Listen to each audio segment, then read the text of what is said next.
Move on dari Amanda Manopo, presenter Billy Syahputra rupanya sudah mulai mau membuka hatinya untuk wanita lain. Dijodoh-jodohkan dengan Memes Prameswari. Kedekatan Billy Syahputra dan Memes Prameswari pun mulai menjadi sorotan halayak ramai.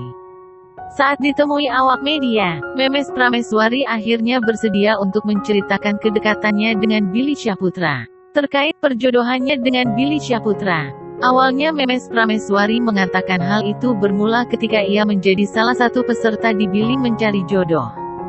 Memes Prameswari pun tak keberatan saat warganet mencoba untuk menjodohkannya dengan Billy Syahputra.